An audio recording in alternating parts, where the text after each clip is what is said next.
주 예수님의 은혜와 평강이 함께 하시기를 빕니다. 그래서 오늘 하루의 삶도 건강하고 아름답게 살아가시기를 바랍니다. 그러면 순전한 믿음으로 하나님 앞에 예배드리겠습니다. 먼저 사도신경으로 우리의 신앙을 같이 고백합시다. 나는 전능하신 아버지 하나님 천지의 창조주를 믿습니다. 나는 그의 유일하신 아들 우리 주 예수 그리스도를 믿습니다. 그는 성령으로 잉태되어 동정녀 마리아에게서 나시고 본디오 빌라도에게 고난을 받아 십자가에 못 박혀 죽으시고 장사된 지 사흘 만에 죽은 자 가운데서 다시 살아나셨으며 하늘에 오르시어 전능하신 아버지 하나님 우편에 앉아 계시다가 거기로부터 살아있는 자와 죽은 자를 심판하러 오십니다. 나는 성령을 믿으며 거룩한 공교회와 성도의 교제와 죄를 용서받는 것과 몸의 부활과 영생을 믿습니다. 아멘. 오늘 살펴볼 하나님의 말씀은 출애굽기 4장부터 6장까지의 말씀입니다. 그리고 이 시간에는 출애굽기 6장 2절부터 8절의 말씀을 읽겠습니다. 하나님의 말씀을 경청하십시오. 하나님이 모세에게 이렇게 말씀하셨다. 나는 주다. 나는 아브라함과 이삭과 야곱에게 전능한 하나님으로는 나타났으나 그들에게 나의 이름을 여호와로는 알리지 않았다. 나는 또한 그들이 한동안 나그네로 몸부쳐 살던 가나안 땅을 그들에게 주기로 그들과 언약을 세웠는데 이제 나는 이집트 사람이 종으로 부리는 이스라엘 자손의 신음소리를 듣고 내가 세운 언약을 생각한다. 그러므로 너는 이스라엘 자손에게 말하여라. 나는 주다. 나는 이집트 사람들이 너희를 강제로 부리지 못하게 거기에서 너희를 이끌어내고 그 종살이에서 너희를 건지고 나의 팔을 펴서 큰 심판을 내리면서 너희를 구원하여 내겠다. 그래서 너희를 나의 백성으로 삼고 나는 너희의 하나님이 될 것이다. 그러면 너희는 내가 주 곧 너희를 이집트 사람의 강제 노동에서 이끌어낸 너희와 너희의 하나님임을 알게 될 것이다. 내가 아브라함과 이삭과 야곱에게 주기로 손을 들어 맹세한 그 땅으로 너희를 데리고 가서 그 땅을 너희에게 주어 너희의 소유가 되게 하겠다. 나는 주다. 아멘.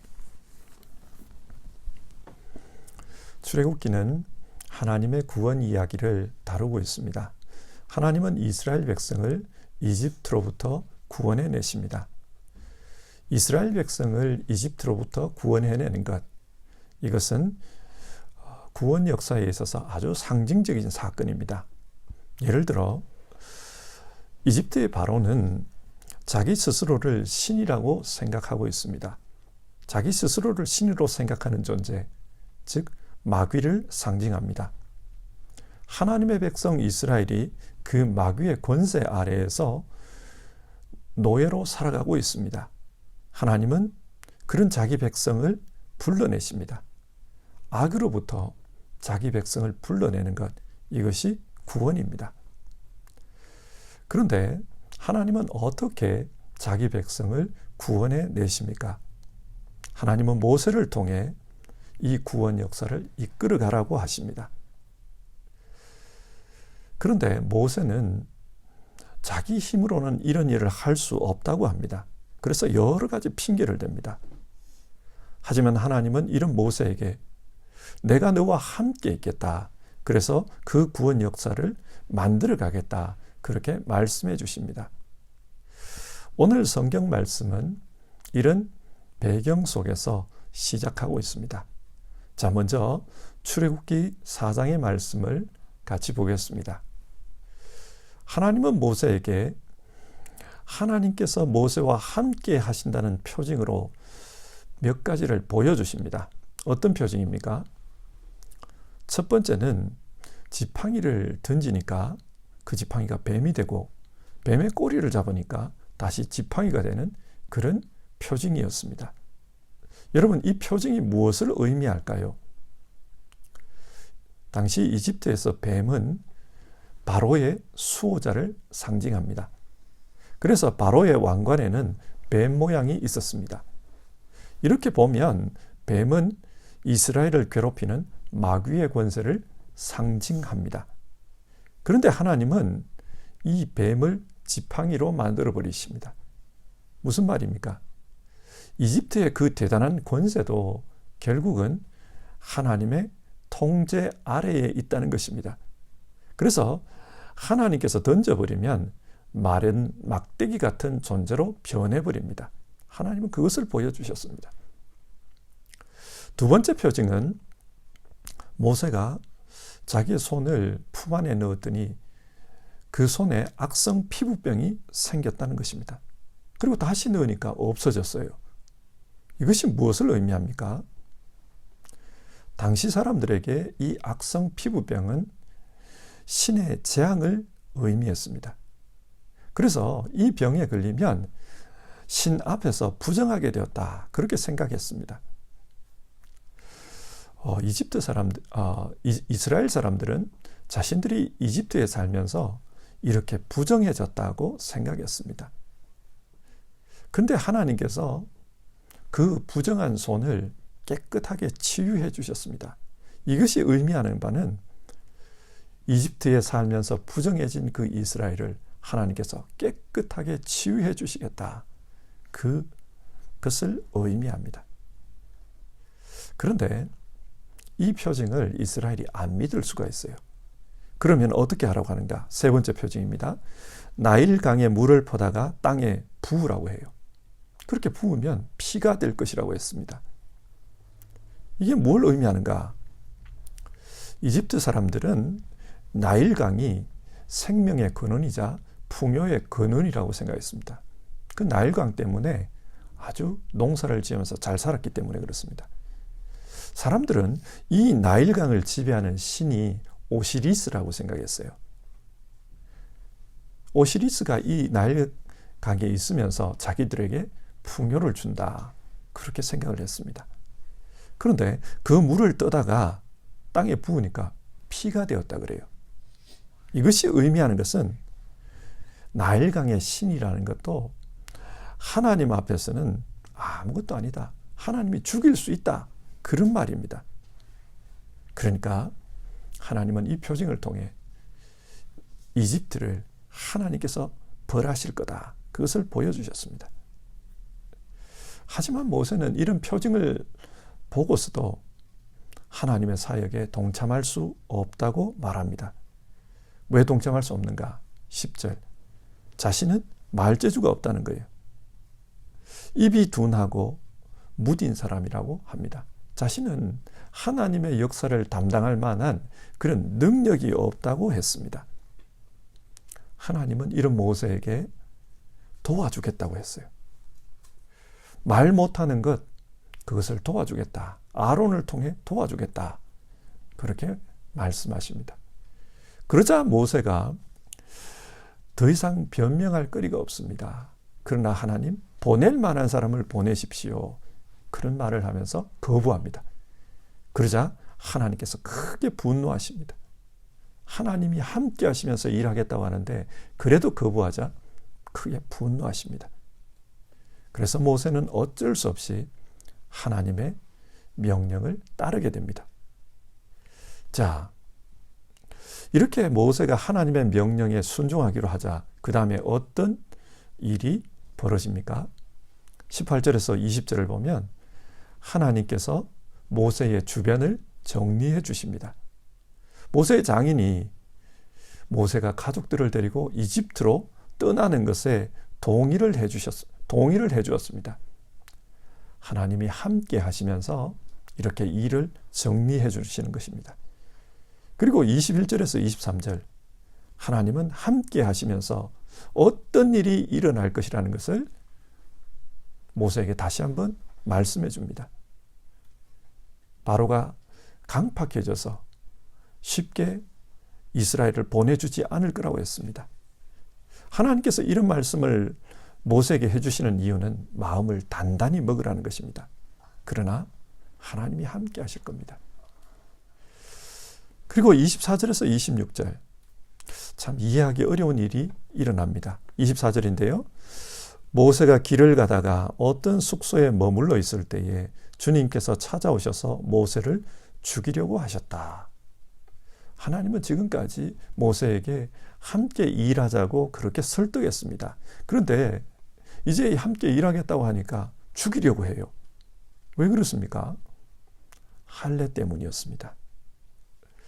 모세가 지금 이스라엘 백성들에게 해야 될 일은 그들을 이끌어내어 하나님과 언약 관계가 되도록 하는 것이었습니다. 그런데 정작 모세 자신이 그런 언약의 상징인 할례를 받지 않았습니다. 언약의 관점에서 보면 모세는 부정했던 것입니다. 하나님은 이 일을 시작하기 전에 모세를 먼저 정결하게 만드시는 것입니다. 하나님은 이렇게 모든 준비를 하나하나 다 해주셨습니다. 그리고 준비가 끝나자 모세를 도울 아론을 보내주십니다. 그래서 두 사람이 만나 함께 동역하게 됩니다. 자, 여러분, 출애굽기 4장이 말씀하는 하나님은 어떤 분입니까? 하나님은 우리와 함께 하시는 분입니다. 그래서 모세를 보내면서 내가 너와 함께 하겠다, 그것을 말씀하시고 함께 하시는 표징들을 보여주었습니다. 그리고 모세가 준비가 끝나자 함께 하시는 하나님께서 모든 것을 하나하나 준비시켜 줍니다. 모세의 마음을 준비시켜 주시고 모세의 가정을 준비시켜 주시고 또 아론을 준비시켜 주십니다. 그리고 모세 자신이 할례를 받음으로 이제 언약을 위한 일을 할 수 있는 준비를 시켜 주셨습니다. 이처럼 하나님은 함께 하시면서 우리가 해야 할 일들을 다 준비해 주십니다. 하나님께서 일을 시키시면서 우리가 감당할 수 없는 것을 우리에게 하라고 하지는 않습니다. 하나님은 함께 하시면서 모든 것을 준비해 주시고 그래서 감당할 수 있게 만들어 주십니다. 출애굽기 4장은 우리와 함께 하시는 그 하나님에 대해 말씀하고 있습니다. 자, 이어서 출애굽기 5장을 봅시다. 이제 하나님은 모세와 아론을 바로에게 보냅니다. 그러면서 1절, 나의 백성을 보내라. 그들이 광야에서 나의 절기를 지켜야 한다. 여기서 절기를 지킨다는 말은 하나님을 예배하는 사람, 하나님을 섬기는 사람으로 살게 하겠다, 그 말입니다. 하나님은 바로에게 이스라엘을 내보내라고 하셨습니다. 왜냐? 이스라엘은 하나님을 섬기는 제사장으로 살아야 하기 때문입니다. 그런데 이런 말을 들은 바로가 어떤 반응을 보입니까? 2절입니다. 그 주가 누구인데 나더러 그의 말을 듣고서 이스라엘을 보내라는 것이냐? 나는 주를 알지도 못하니 이스라엘을 보내지도 않겠다. 이 말을 좀 풀어서 해석해 보면 바로가 이렇게 말하는 거예요. 이집트에서는 내가 신이다. 그런데 신인 내가 왜 다른 신의 말을 들어야 하느냐? 왜 내가 이스라엘 신의 명령에 따라야 하느냐? 그런 말입니다.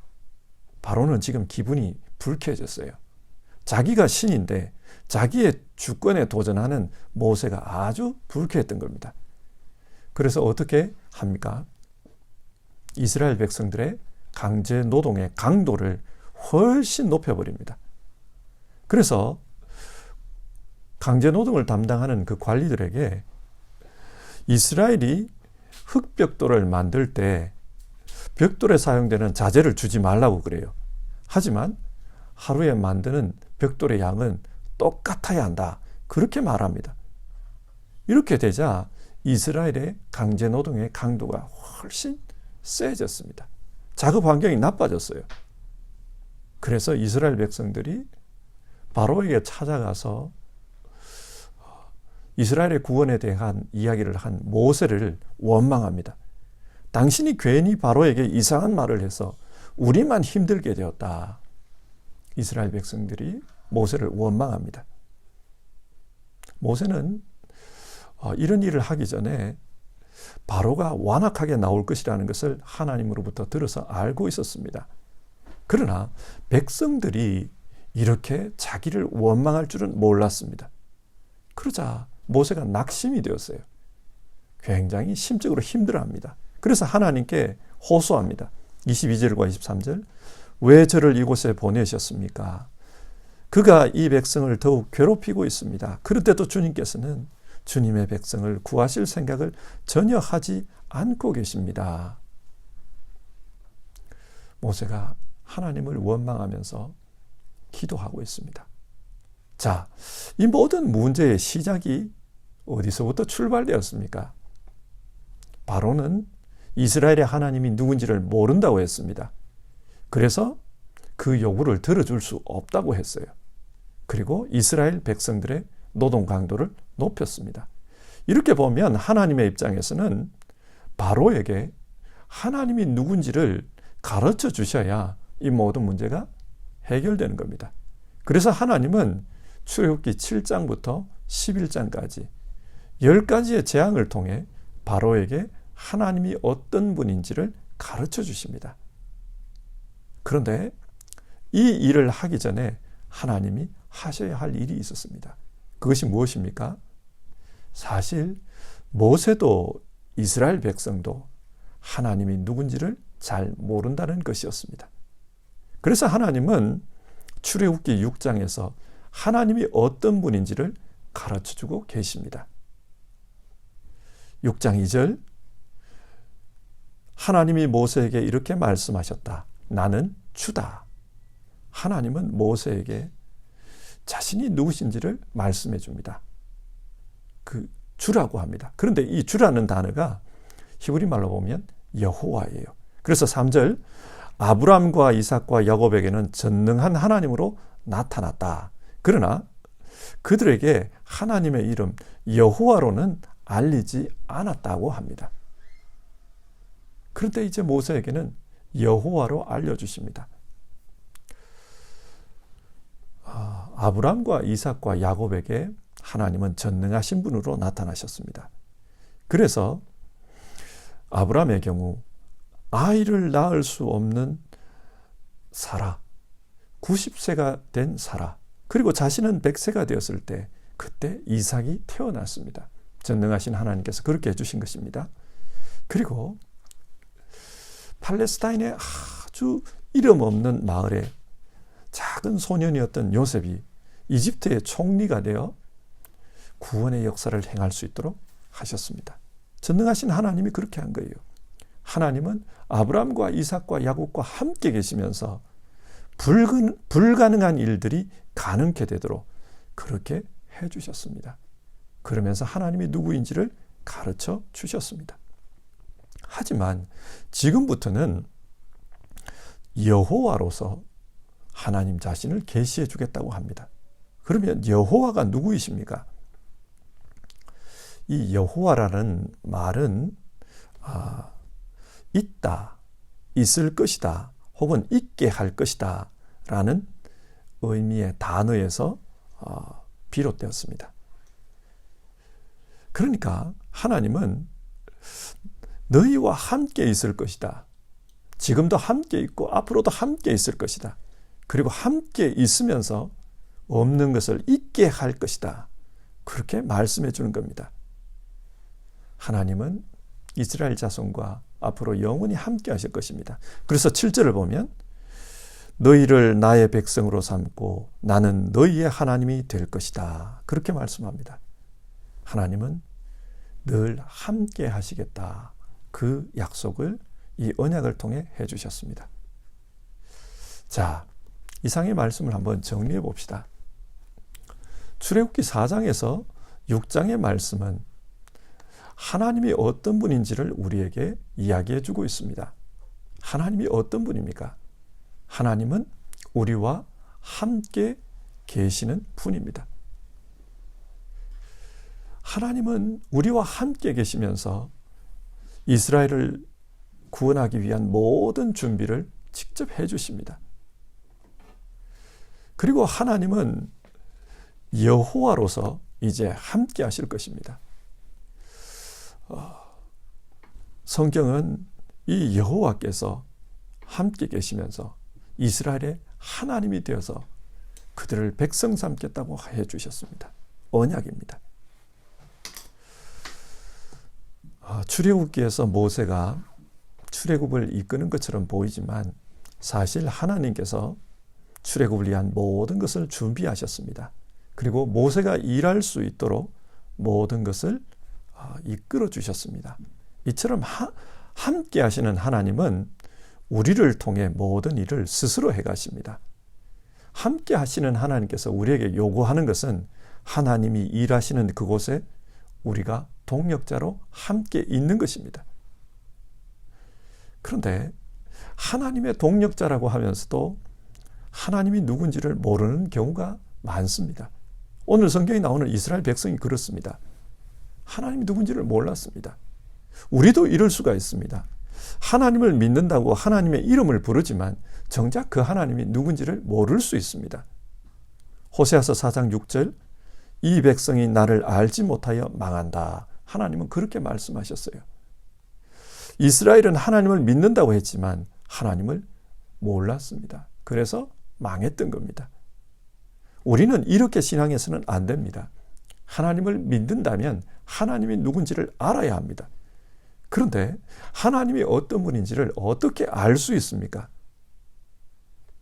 하나님은 함께 하시는 분입니다. 우리와 함께 하시는 하나님, 그분이 누구입니까? 임마누엘, 예수 그리스도입니다. 하나님은 예수 그리스도를 통해 우리에게 자기 자신을 나타내 주셨습니다. 그러므로 우리는 예수님을 통해 하나님을 알 수 있습니다. 예수님의 제자들은 예수님과 3년을 함께 지냈습니다. 그러나 그렇게 지내면서도 하나님을 몰랐어요. 그래서 답답한 마음에 예수님께서 이런 말씀을 하셨어요. 나를 본 자는 아버지를 보았다. 예수님 그런 말씀을 해주셨어요. 제자들은 예수님을 보면서도 하나님을 몰랐습니다. 왜 그렇습니까? 그들은 예수님을 보면서 인간의 모습만 보았지 예수님을 통해 역사하고 계시는 함께 하시는 하나님을 보지 못했기 때문입니다. 하나님은 함께 하시는 분이십니다. 함께 하시는 하나님에게 집중할 때 하나님을 알 수 있습니다. 그런데 부활하신 예수님을 만난 후 제자들이 달라져요. 도마가 부활하신 예수님을 보고 어떤 말을 합니까? 나의 주, 나의 하나님, 이런 고백을 합니다. 예수님을 보면서 당신이 나의 하나님이십니다. 그렇게 고백했습니다. 왜 그렇습니까? 하나님이시기 때문에 죽음을 이기고 살아나셨다. 하나님께서 우리와 함께 하시는 것을 그 부활을 통해 보신 것입니다. 임마누엘 예수님이 우리의 하나님이십니다. 그래서 예수님을 믿는 가운데 또 예수님의 제자로 살아가는 가운데 하나님을 알아갈 수 있기를 바랍니다. 예수님을 통해 우리와 함께 하시는 하나님을 알아가는 것, 그것이 우리 신앙의 목표가 되었으면 좋겠습니다. 우리 모두 우리와 함께 하시는 하나님을 예수님을 통해서 알고 또 지금도 성령을 통해서 우리와 함께 하시는 하나님을 성령을 통해서 알기 바랍니다. 우리 삶 가운데 그 하나님이 지금도 함께 하시는 것을 늘 확인하면서 사는 우리 모두 되었으면 좋겠습니다. 찬송가 435장 나의 영원하신 기업, 우리 1절 부르고요. 같이 기도하겠습니다.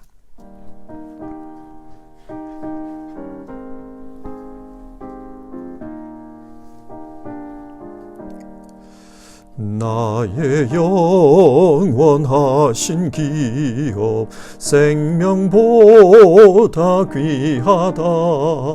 나의 갈 길 다가도록 나와 동행하소서.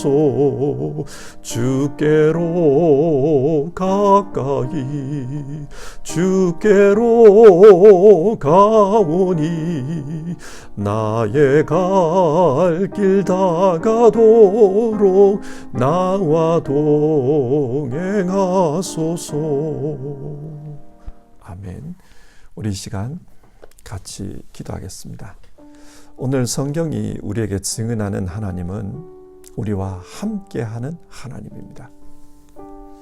우리와 함께 하시면서 하나님은 우리를 통해 일하시기를 원하시고 또 우리를 통해 하나님의 뜻이 이루어지기를 원하십니다. 우리는 우리와 함께 하시는 하나님을 늘 알고 또 그 하나님과 함께 동행해야 합니다. 그래서 이 시간 함께 기도합시다. 하나님, 우리와 함께 하시는 하나님, 예수 그리스도를 통해 우리와 함께 하셨던 하나님, 예수님의 제자로 살아가는 가운데 하나님을 알게 하옵소서. 그리고 예수님의 말씀을 통해 지금도 우리와 함께 하시는 그 하나님을 우리의 삶 가운데서 발견할 수 있게 하옵소서. 하나님과 함께 하면서 하나님의 동력자로서 살아가는 우리 모두 되게 하옵소서. 우리 이 시간 그런 기도 제목으로 같이 기도해 봅시다.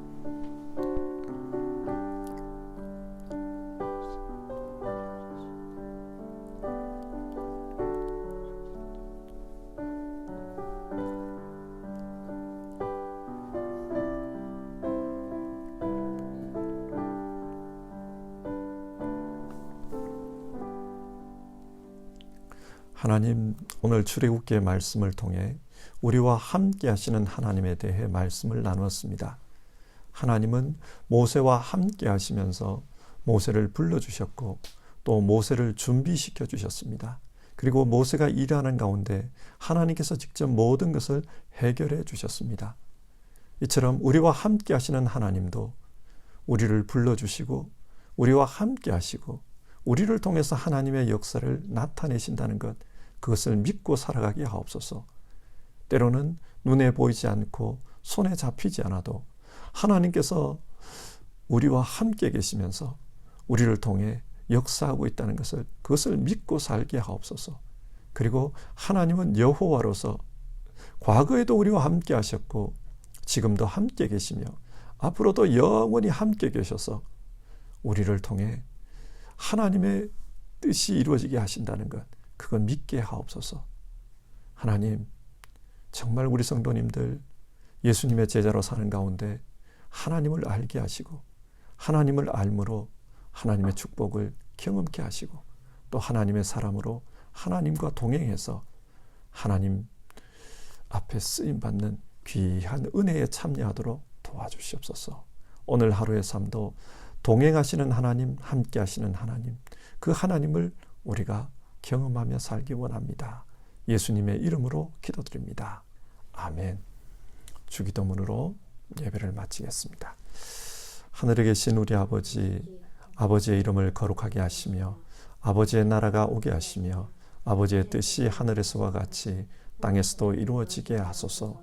오늘 우리에게 일용할 양식을 주시고 우리가 우리에게 잘못한 사람을 용서하여 준 것 같이 우리 죄를 용서하여 주시고 우리를 시험에 빠지지 않게 하시고 악에서 구하소서.